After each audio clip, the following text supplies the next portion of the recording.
तो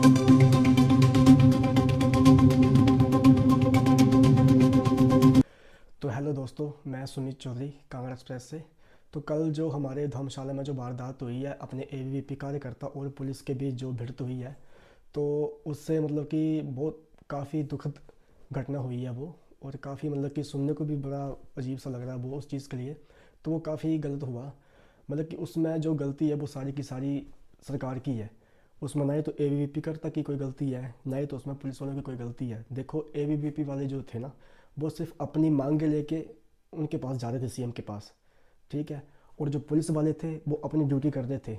ठीक है। तो सीएम का सख्त ऑर्डर था कि मतलब कि जो एबीवीपी का कार्यकर्ता है इनको अंदर ना आने दिया जाए। ठीक है, पुलिस वाले अपनी अपनी ड्यूटी कर रहे थे, ठीक है, हम मानते हैं उस बात को। ठीक है, पर जो हमारे जो यंग यूथ है, एबीवीपी के जो कार्यकर्ता है, ठीक है, वो भी कुछ नहीं करने जा रहे थे। बड़ी गिनती से मेरे हिसाब से 30-40 बंदे थे वहाँ पे, कोई ज़्यादा इतने बंदे नहीं थे कि जितना मतलब कि सीएम को इतना ये लगे कि हाँ कि काफ़ी मतलब कि इसमें जनता आ गई है काफ़ी वहाँ पे। ऐसा कुछ नहीं था। 30-40 बंदे थे और अपनी डिमांड को लेके वो जा रहे थे वहाँ पे। और ऐसे बोल रहे थे कि मतलब कि गेट जो उनका जो गेट है ना, वो उन्होंने ओपन नहीं करने दिया। ठीक है। तो उसके बाद पहले तो एबीवीपी वालों ने कोई ऐसा नहीं किया उन्होंने कि जैसे बोलते हैं कि हाँ उन्होंने मतलब कि कुछ उन्होंने जानबूझ के कुछ ऐसे भिड़ंत करी, ऐसा कुछ नहीं हुआ है। पहले गेट से आगे पीछे से उनके जो गेट के आमने सामने से उनकी बहसबाजी हुई है। ठीक है। तो उसके बाद ये जो मामला था वो नहीं हो पाया कंट्रोल। ठीक है। तो उसके बाद तो फिर जो पुलिस वालों ने भी चलाए डंडे, उसके बाद उन्होंने एबीपी वालों ने भी, जो कार्यकर्ता था एबीपी के, उन्होंने उनके मेरे हिसाब से उन्होंने तो कुछ ऐसा किया नहीं है। ठीक है, क्योंकि मैं भी वहीं पे था। तो ऐसा कुछ हुआ नहीं उनके बीच। बट जो था कि पुलिस वालों को तो ऑर्डर मिला था, और इसमें गलती ये थी कि जो हमारे कार्यकर्ता हैं जो धर्मशाला कॉलेज के एबीवीपी के, ठीक है, तो जब ऐसे भिड़ंत हो गई बीच में, तो जो हमारे पुलिस के थे ना कर्मी, तो उनको भी काफ़ी चोटें चोटें आ गई हैं। ठीक है। तो वो जैसे हुल्लड़बाजी हुई एकदम से, तो उसमें जो पुलिस वाले थे, ठीक है, उनको भी काफ़ी नुकसान हुआ है। ठीक है। और उसमें जो कार्यकर्ता थे, जो यंग यूथ थी एबीपी के, तो उनको उनको भी दिक्कत आई है। ठीक है। तो इसमें अब हम यही बोलना चाहेंगे कि मतलब गलती तो दोनों साइड से है ही है।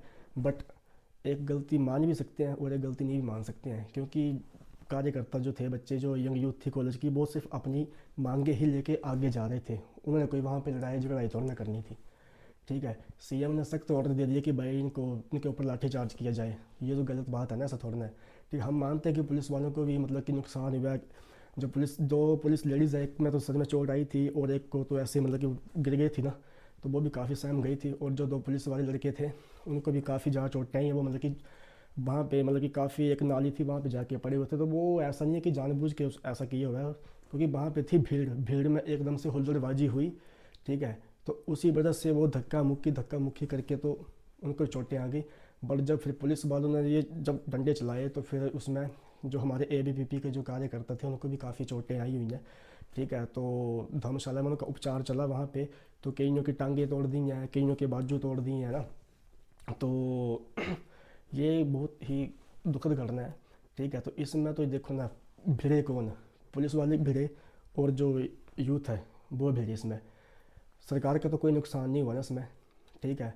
अब जो बच्चे हैं, ठीक है, कॉलेज जा रहे हैं, ठीक है, उनकी अपनी यूनियन पार्टी है, ठीक है, उनका नुकसान हुआ। ठीक है। पुलिस वाले अपनी ड्यूटी कर रहे थे, उनका नुकसान हुआ। मैंने कि मोटा मोटा हम कहें तो एक आम जनता का ही नुकसान हुआ। ठीक है। इसमें गवर्नमेंट को कोई फ़र्क नहीं पड़ा, सरकार को कोई फ़र्क नहीं पड़ा, ना ही तो सरकार का कोई नुकसान हुआ। ठीक है। तो मेरी यही मतलब कि दरख्वास्त है अपने जो यंग यूथ भी है और जो पुलिसकर्मी भी हैं। जो पुलिसकर्मी तो हम नहीं बोल सकते क्योंकि वो तो अपनी ड्यूटी निभा रहे हैं ना, पर जो हमारे हमारे जैसे आम जनता है, मैं उनको यही दरख्वास्त करना चाहता हूँ कि ऐसे लड़ाई झगड़े करके और आप जैसे ये जा रहे हो अपनी मांग लेके, ऐसा कोई फ़ायदा नहीं है। ठीक है। तो मेरा तो यही कहना है कि सरकार बदलो, देश बदलो। ठीक है। हमारा जो मेन मोटिव होना चाहिए कि इस सरकार को हटाया जाए। ठीक है। और दूसरी सरकार को चांस दिया जाए, क्योंकि सरकार बदलेगी तभी देश बदलेगा। ठीक है। क्योंकि अगर मैं यूँ करूँ कि मैं अपनी डिमांड लेके मैं लेके जाऊँगा, अपनी मांगे लेके जाऊँगा पूरी, तो हमें पता कि ये सरकार नहीं पूरी कर सकती। ठीक है। तो हमें उस लफड़े में पड़ना है क्यों है, सिंपल सी बात है। तो मेरा भी यही जो यंग यूथ है जो भी है, ठीक है, तो मेरा इनसे यही अनुरोध है कि आप प्लीज़ अपनी लाइफ में फ़ोकस करिए।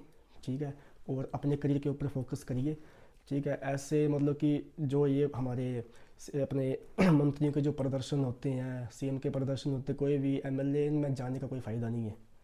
ठीक है, क्योंकि ये जो करेंगे ये अपने हिसाब से करेंगे, हमारे कहने से कुछ नहीं होगा। ठीक है, तो सभी से यही अनुरोध है, ठीक है, स्टे सेफ और अपना जो है अपना ख्याल रखें। ठीक है, ऐसे मतलब कि लफड़ में ना पड़े और ना ही आप ऐसी भीड़ भाड़ में जाएं। ठीक है, ये जो एमएलए हैं, सीएम है, ये अपना प्रदर्शन कर रहे हैं, इनको करने दो। ठीक है, आप अपने करियर के ऊपर फोकस करो। ठीक है, गवर्नमेंट किसी की भी नहीं होती है। ठीक है, जय हिंद, जय भारत।